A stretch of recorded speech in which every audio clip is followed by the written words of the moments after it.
Hello, innovators. I'm Todd Wyant, and welcome to the Bridging the Gap podcast presented by Applied Software GRAITEC Group. You're invited to join our conversation to model the future of construction innovation and the digital transformation adventure of this great industry. My guest today is Mike McCarthy. He's the Vice President of Design Communications Limited, a leading custom manufacturer of architectural specialty products. With over 25 years of experience, Mike has been involved in high-profile projects for clients like Disney, SoFi Stadium, and Madison Square Garden.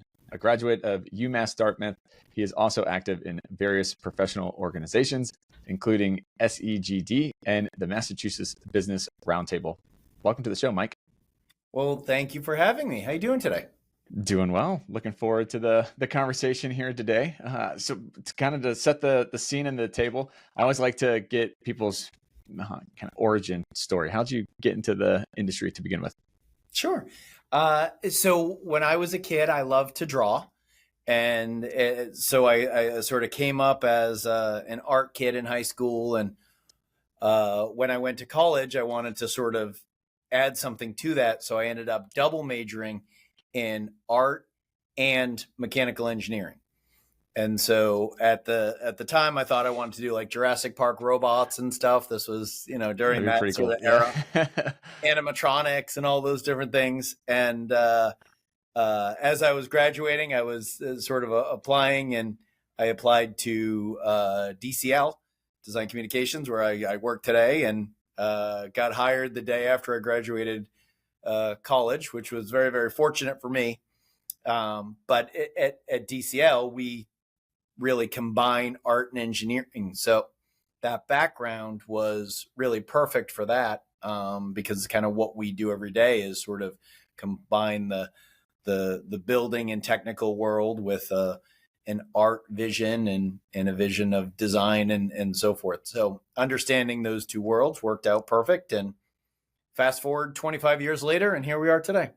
Yeah, that's awesome. How do you balance the practicality side of things with the more artistic and creative, innovative side of things? Yeah, I mean, that's really what we do at DCL, right? So we work with the design community. Designers are our clients, and they come to us with this vision and say, I want to do this grand idea in this space. This is what we want it to look like. This is what we want it to feel like. And we at DCL will say, great, we can engineer that for you. We can build that for you. We can install that for you.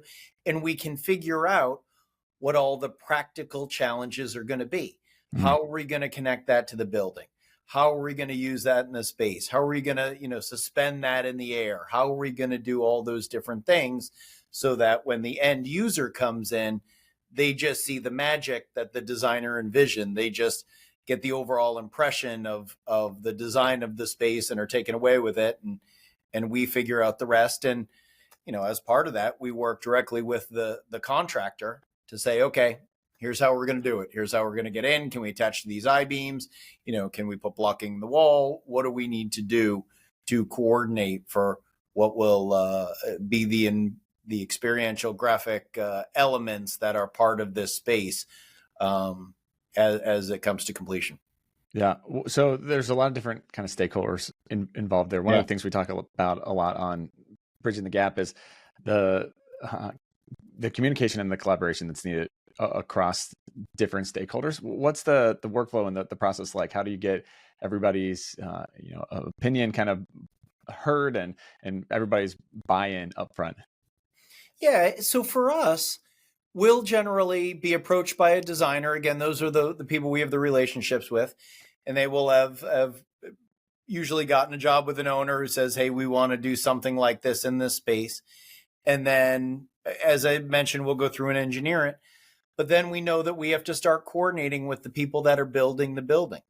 And we do that through shop drawings, right? We'll do very detailed drawings that illustrate exactly what we want to happen. And ours are sort of a combination of architectural drawings, mechanical drawings, and really illustrative drawings that say, hey, everyone on the team, all those stakeholders, as you mentioned, here's what we're going to do, right? And we get everybody to agree and say, yep, that's what we were envisioning. The contractor says, yep, we can provide the infrastructure for that. Yep, you can attach in this way. to the structure, whatever it needs to be. We talk about foundations, if it's an exterior piece. All that is captured in shop drawings, and those shop drawings are then submitted to the client team. That's all the stakeholders, for everybody to approve and say, yep, this is what it's going to be. Go build it. Let's go on to the next step. And so we do it through a process of pretty detailed drawings to make sure everybody's on the same page. Because different, as you mentioned, different stakeholders are going to be looking for different things. Right. Sure. Let's back up for a minute. Why should people take the experience that you have in the design into account? What's it matter if it's a cool space or not?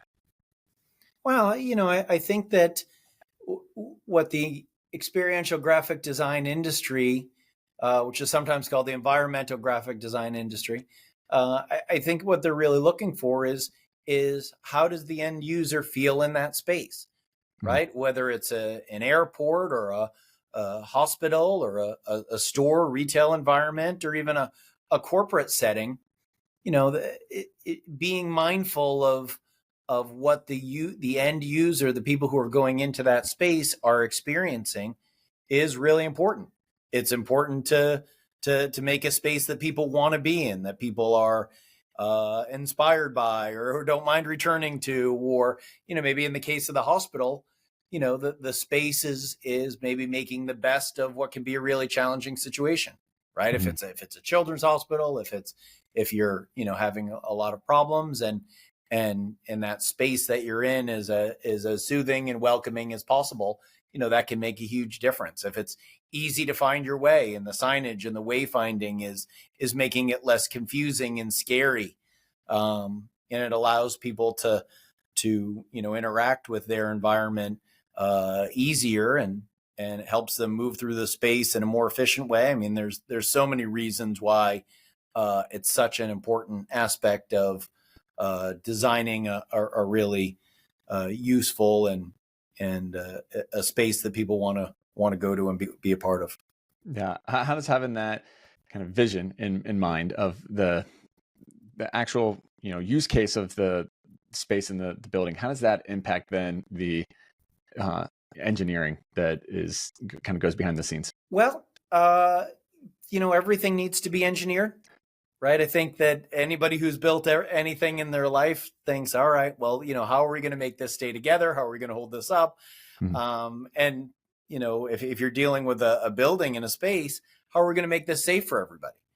Right? I mean, if it's exterior, you're dealing with storms, you're dealing with wind, you're dealing with rain, and even interior, you have to make sure that everything is very safe. You have to make sure that anything that goes overhead, especially, is incredibly well attached and isn't going to fall down on anybody or be unsafe. And if it's something that the general public can touch, how do we make sure that everything that we do is strong enough so that it can withstand backpacks hitting it, and maybe luggage, smacking into it, or a kid in line, just kind of grabbing it and moving it and twisting it, and all those different things.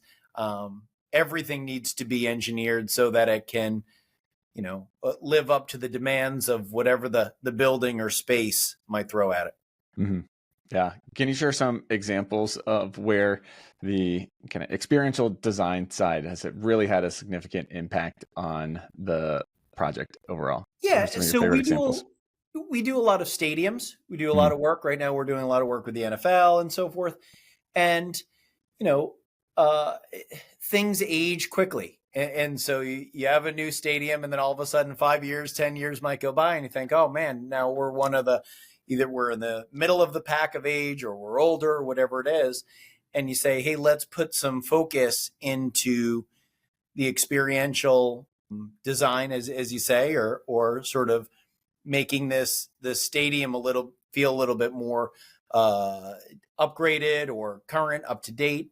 That can change the fan experience quite a bit. And we've recently done that in a number of different stadiums. And it absolutely gives a different feel to the stadium. Maybe it's giving information in a different way. We've built a lot of LED kiosks, let's say, that can that can share information, either game day information or information about the retail and entertainment district that's maybe attached to the stadium, even between games or whatever. So information sharing can be a big part of it. Feeling upgraded, updated, feeling like it's a new space and like there are exciting things happening. And this is not a space that is, getting older or being left behind. That Mhm. really the team behind the space, and in this case, maybe an NFL ownership group or whatever, is investing in the space, and they care about the fan experience, and they care about the fans, and they care about the experience that happens when fans come to the stadium, right? Mhm. So there's, I think there's a ton there, and that's just, one avenue. Yeah, makes sense. So you kind of started touching on it a bit there. What are some of the challenges that you face when implementing, this kind of experience and thinking through the, maybe the engineering side of how it's actually going to happen? What are some of the challenges and how do you overcome them? So the first challenge is budget, right? It's one thing to come up with unbelievable ideas, and it's another thing to come up with an idea that's within budget and that an ownership group feels they can pay for, and so forth. So I think that's that first challenge is, hey, can we do something here that's really innovative and fits with the budget? And Hmm. again, we're not on the design side, we're on the implementation side, but we often help groups with that. Say, hey, this is your idea, this is where your budget is, what sort of engineering changes, value engineering we call it, would need to happen to make what you want the space to ultimately be like, to fit within the budget that you're dealing with, or that you've been given by the ownership group. Hmm. That I would say is the first challenge. From an engineering perspective, and we touched on it earlier, it's all about safety, right? You have to make sure you have millions of people coming here, thousands of people, whatever it is. You have to make sure that this is a safe installation, that this is a safe environment, that Hmm. you don't have anything that's going to poke somebody in the eye. You don't have something that's going to come off and hurt somebody, or, of course, something's going to fall down. So safety is paramount for the actual engineering of the structure, and getting something engineered to a specific budget, I think is probably even an equal task to bring a project from an idea to a reality. Yeah. So kind of pivoting somewhat, one of the big, uh, hot topics in the workspace is how do you start bringing people back, and what does that mix look like? In this post kind of COVID world where everybody went remote, how do you bring people back into the office? How does having a cool space help maybe attract people back into the office, and what are some kind of key elements that people should think through in this kind of new hybrid work environment? Yeah, and we work with a lot of design firms that focus on corporate interiors, more than anything. And Mm-hmm. and I think that, as you're trying to get people to come back in, or to either that, or to connect with maybe employees starting out in their career, right? Young people, and trying to get people excited about working with you. Maybe you're in a competitive environment where you're trying to grab talent, as opposed to that talent going to your competitor. I think that having a space that maybe looks fun, or looks like an interesting place to be, or looks like the kind of spot that people could imagine themselves spending 40 hours a week, 32 hours a week, whatever it's going to be in this space. That's kind of that first impression that people have as they're walking in and saying, hey, could I see myself working here? Could I see this being where I spend, let's face it, maybe most of my waking hours are in this building? What is that experience going to look like?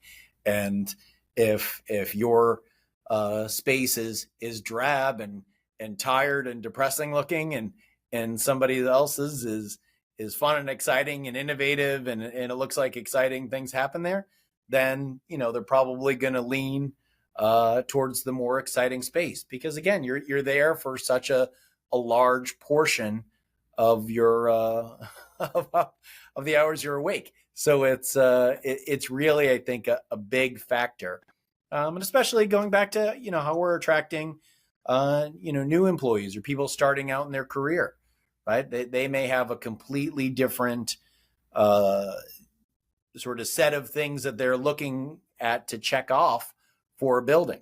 Maybe somebody who has kids says, hey, it's all about location, and this particular job is close to where I live and work, and I can make it to Little League at night and all those different things. For someone who's starting off, who may have more options as to where they could work or live or be, the environment that they're going to work in, I think, is always weighing heavy on their decision of where they're ultimately going to end up. Yeah. What are some of the latest kind of trends or strategies to make the spaces more interactive and engaging for those everyday users that have to, continually come back into the space and find ways to make it fun and exciting? Yeah. So I would say that people are using technology, right? So they're using LED technology, they're using projection mapping technology, and that's something that we do a tremendous amount of, but it has a lot of advantages. For instance, we do a lot of pieces. Maybe we do a hanging sculpture in a lobby, and that sculpture is completely dynamic, which means it can do color shows, it can change color, it can be completely dynamic and controllable. So, for instance, the Celtics just won the NBA championship here in Boston, so we're all super excited. Very exciting, yeah. Right? And if you're a company in Boston and you have this sort of tech in your office, everybody walks in the morning after the championship and everything's green, right? It's green all day for the Celtics. And and maybe if it's World Autism Day, it's blue. If it's breast cancer awareness, it's pink. And you can sort of connect to what's going on using color. If it's video LED, it can be a different promotional. It can be information. You can control that as to whatever you want it to be, right? And that's a great way to also connect with your team, through different either motions, or you walk in and everything is, again, is it celebrating something that's happening local? Is it sharing information? Whatever it is, but it's a great way to connect and stay fresh and so forth. So using that technology to be interactive, as you said, I think that's a big trend right now. We're certainly doing a lot of that. So when it comes to the technology side, how is AI really coming into that space to make it not only dynamic on, kind of the broad brushstrokes, but then to be able to interact and figure out the person that's coming through and adapt to each individual and give kind of the personalization? Or is that kind of off in the future still?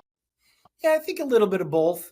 I think with all those things, you have to truly understand, hey, who do we have coming in here and how is that going to work? And anytime I think you're scanning people for information and you're taking that data, I think you have to weigh that out. Sort of downgrading a little bit from AI, but still in pretty high technology. We've done a lot of gestural sensing, right? Okay. So maybe we're not taking people's data, but we're tracking their movements. Yeah. And so as you enter a lobby, maybe everything lights up, not because of the specifics of your data so much as to you are a moving being and it's sensing a moving being. And so we've done projects where we track people and there's sort of light that follows them on the ceiling as it goes through, which is just sort of a cool experience. Or maybe a projection kicks on as someone approaches it, and then LiDAR scanners sort of track your fingers so that you can operate that in the same way that an iPhone operates. It becomes sort of touch sensitive and so forth. But maybe it's just on a wall or on a clear piece of glass or whatever. So we've used tech to interact quite a bit. Probably less so in the AI data mapping, although that could be done, and more in the just experience of any person coming in and enjoying the space and interacting with the space. Yeah, makes sense. So when you are kind of casting out future vision of the next even 5 years, we'll go short term. how do you think the industry is going to shape and kind of adapt over the next few years here? I think that people are going to figure out one way or another what they're going to do with corporate spaces, sort of just staying on the sense of corporate spaces and how that works. Are we going bigger? Are we going smaller? Are we staying in the middle? I think that's going to settle one way or another. And I think that people are going to continue to want to update. I think that, whatever the lowest common denominator, so to speak, in a group is going to want to catch up. So if you're the owner operator of an airport, let's say, and you've been to a bunch of other airports and you're like, wow, these other spots are way above us, we need to catch up. I think that you're going to see that. I think you're going to see places say, nope, we have to update, we have to catch up, we have to, stay with the same level of amenities and sort of experience design, as we're talking about, that some of these other spots that are like us are at. And maybe that's a stadium, maybe that's a airport, a hospital, whatever it is. But, I think that bar is continuously being raised, and spaces are going to want to make sure that they don't get left behind, because, very quickly they will look very dated and tired and so forth. And it's up to them to understand how that affects their business model or whatever goals they want to achieve. Yeah, I mean, I think the race to stay current is real, and it impacts so many different areas. It goes to directly to the brand of how people should think about them and interact with them and feel about them. I think that's huge to be mindful of that, for sure. So I want to circle back to something that you said a couple minutes ago about helping to make the space cool to help attract new people into the industry. Taking a bit broader scope on that, how do we kind of help make construction and the broader industry kind of cool again for young people to get excited and proactively kind of seek out the industry? So, well, I'm glad. Yeah. So this is something that I'm personally super excited about. I do a lot of sort of STEM education here in Massachusetts. I'm on the governor's STEM advisory committee, which is something I'm super excited to be involved with.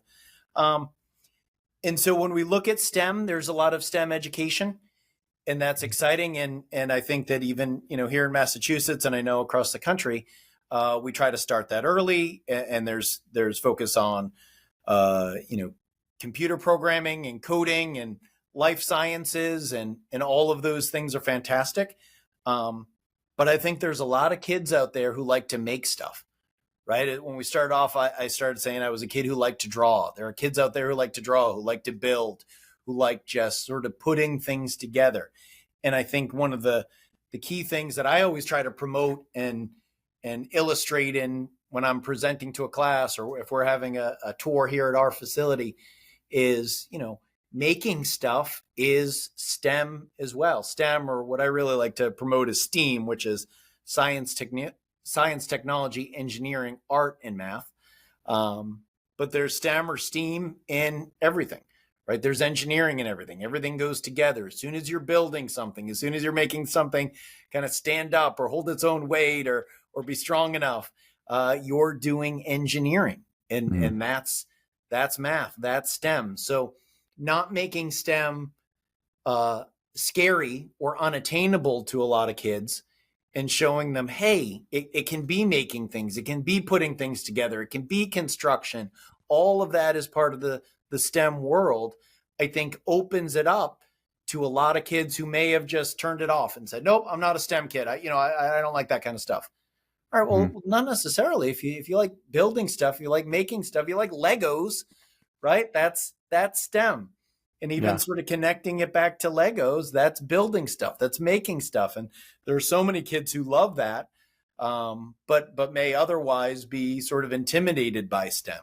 So I think sort of making that connection is huge. And, I think people in the engineering field, in the construction field, as ambassadors for STEM or STEAM, and the way we do it here at DCL, I think that's fantastic. And the more that we can encourage that, the better, because you're making a connection for a whole certain type of student that may not realize that connection is there, and that too is part of the STEM world.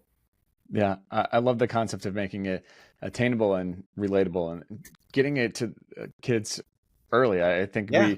we really missed the boat if we start the conversation in junior, senior year.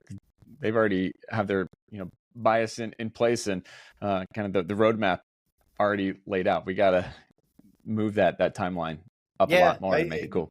I totally agree. It's junior high or elementary school, Mm-hmm. and just sort of connecting everybody to the thought process of the built environment, or building or making things, or again, anything that we would understand as larger construction or fabrication is very engineering based.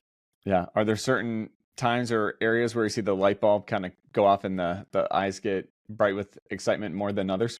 Yeah, so we're in a good position to promote this stuff. So when I go into a classroom, I have a lot of cool pictures of maybe a global entertainment and theme park company that they're familiar with, or maybe a sports team that we just did a stadium of. So we're lucky in that we can show pictures of work that we've done that is really exciting to kids, and they say, "Oh wow, I love that. I was just at this game, or I saw this sports team on TV, and that's my favorite team." And oh wow, how do you make that for that stadium?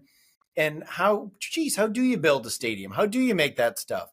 Wait, you made it out of metal, so that whole thing is metal? Oh, interesting. And so by showing kids things that they're interested in and sort of connecting interests they already have to the STEM world, Mm-hmm. I think that's a huge benefit that we certainly have as we present or give a tour, or if I'm in a classroom or something like that. So I'm fortunate with that, but just connecting it, I think, to things that kids are interested in. How's that work? I know this is not a field we're in, but people do that with coding, and they say, hey, if you guys love video games, which a lot of kids do, this is how coding works with that, right? This is how some of that sort of connects back. And so, I think meeting them on their interest level and using that as a springboard to show the connection to math and engineering and technology, I think that's huge.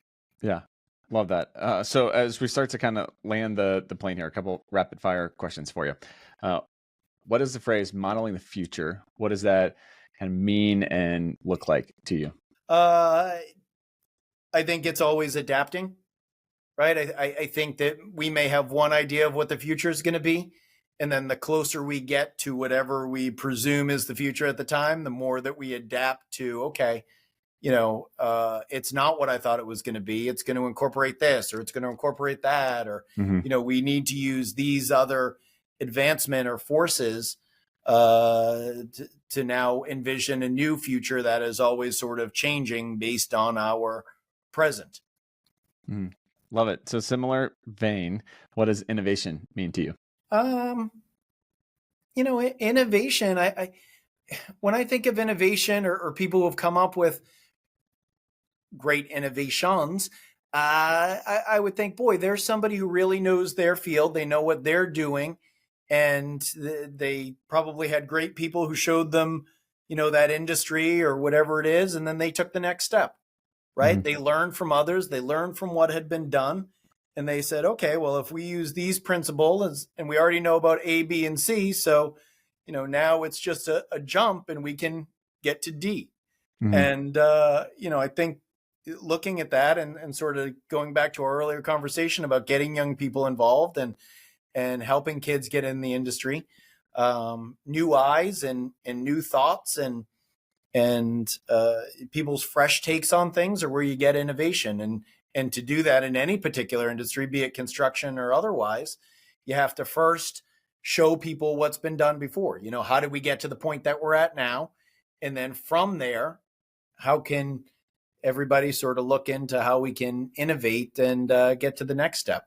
Yeah, I think it pairs with what you were just saying with the modeling the future of being able to adapt and kind of see where those opportunities for adaptation exist, and then being able to capitalize on that. Yeah. That's huge. How do people find out more information and connect with you? Well, you can certainly look up our website, which is designcommunicationsltd.com. I'm on LinkedIn. Mike McCarthy is not a unique name by any stretch. It's McCarthy76 at LinkedIn.com. But our website is probably the best way to go about it. Or, I think LinkedIn is a great way to connect throughout the industry. So both of those are two good ways. Where we DCL are also on Instagram, of course, and a whole host of other social medias. Awesome. Well, final question for you. If I could give you all construction power and you could snap your fingers and innovate one thing in the industry, what would you pick to innovate? Yeah, I'd probably go back to what we've been talking about, which is the connection to the next generation of builders and constructors and fabricators and engineers. Yeah. And I'd probably say getting the construction industry as a whole to make as much of an investment as possible in the future and in upcoming generations would probably be what I would do. I know it's hard. I know that construction's a really busy industry and field and job, and it's hard to kind of carve out time to put that investment in. But the more we can do it, I think it pays off quite a bit.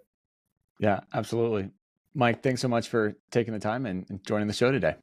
All right. Thank you so much for having me. Appreciate it.